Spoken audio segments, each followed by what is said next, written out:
নমস্কার বন্ধুরা, সিমরানস ক্রিয়েটিভ কিচেনে স্বাগত। আপনারা অনেক রকম পাপড়ই খেয়েছেন, কিন্তু আজ আমি নিয়ে এসেছি আলুর একটা নতুনত্ব পাপড়, যেটি ঘরেই বানানো যায়। খুবই সুন্দর এবং খুবই সুস্বাদু এবং খুবই মুচমুচে খেতে হয়। চলুন দেখে নিই এই আলুর পাপড়টা আমি কিভাবে বানিয়েছি। এই আলুর পাপড়টি খুবই সহজেই বানানো যায়, কিন্তু একটু সময় সাপেক্ষ। এই আলুর পাপড় একবার খেলে আপনাদের বারবারই বানিয়ে খেতে ইচ্ছা করবে। আমি এখানে দুটো আলু গোল গোল করে স্লাইসার দিয়ে কেটে নিয়েছি। একটু মোটা করে কেটে নিয়েছি, পাতলা করলে সিদ্ধ করার সময় গলে যাবে, তাই একটু মোটাই রাখতে হবে। আলুগুলোকে আমি কাটার পর ভালো করে ধুয়ে নিয়েছি। এবার আমি একটু গরম জল বসিয়েছি একটা বাটিতে। জলটা একটু গরম হয়ে এলে দিয়ে দিচ্ছি 2 চামচ নুন,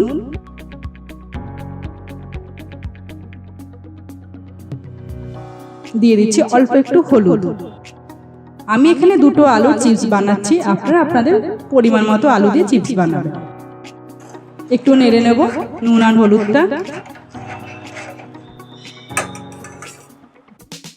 এবার দেব সামান্য পরিমাণে একটু সাদা তেল, যাতে আলুগুলো গায়ে গায়ে লেগে না যায়, তার জন্য ভালোভাবে নেড়ে নেব।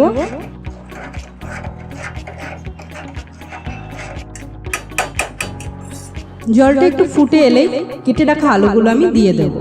আলুগুলো আমি আস্তে আস্তে ফুটন্ত জলে দিয়ে দিচ্ছি। আলুগুলো সিদ্ধ হতে 5 থেকে 6 মিনিট সময় লাগবে। আর আলুগুলো একটু মোটা করে কাটতে হবে, নয়তো সিদ্ধর সময় গলে যাবে। আমি যেরকম মোটা করে কেটেছি ওইভাবে কাটবেন। একটু নেড়ে দিলাম, বেশি সময় লাগবে না সিদ্ধ হতে, যেহেতু পাতলা করে কাটা 5-7 মিনিটের মধ্যেই হয়ে যাবে। সিদ্ধ হয়ে গেলে আপনারা একটা টুথপিক দিয়ে দেখবেন আলুটা সিদ্ধ হয়েছে নাকি।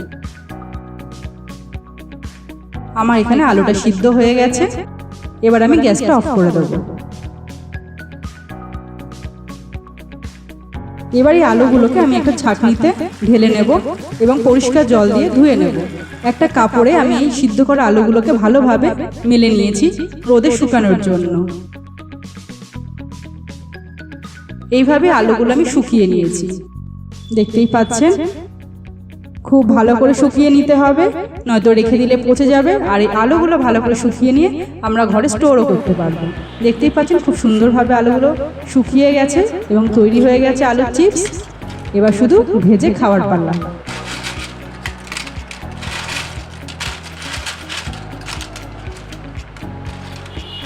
কড়াইতে তেল গরম করে নিয়েছি। আলুর চিপসগুলো বানাতে বেশি সময় লাগে না, কয়েক সেকেন্ডের মধ্যেই আলুগুলো সাদা হয়ে যাবে। সঙ্গে সঙ্গে তুলে নিতে হবে, নয়তো লাল হয়ে পুড়ে যাবে। বেশি সময় লাগে না আলুর পাঁপড়গুলো ভাজতে। এইভাবে আমি প্রত্যেকটি আলুর পাঁপড় ভেজে নিয়েছি। বেশিক্ষণ রাখলে কিন্তু পুড়ে যাবে এবং তিতো লাগবে, খেতে টেস্ট লাগবে না। আর আলুর পাঁপড় সাদা রঙে দেখতেও ভালো লাগে, খেতেও ভালো লাগে।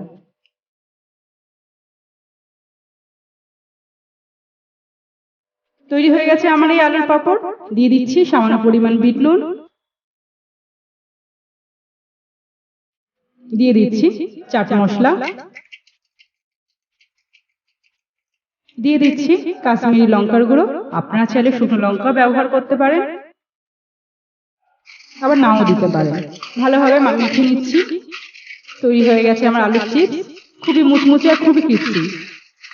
আওয়াজ শুনে আশা করি বুঝতে পারছেন। আমি আপনাদের একটা ভেঙে দেখাচ্ছি কি রকম হয়েছে আওয়াজটা। তৈরি হয়ে গেছে আমার আলুর চিপস। কেমন লাগলো অবশ্যই কমেন্টে জানাবেন।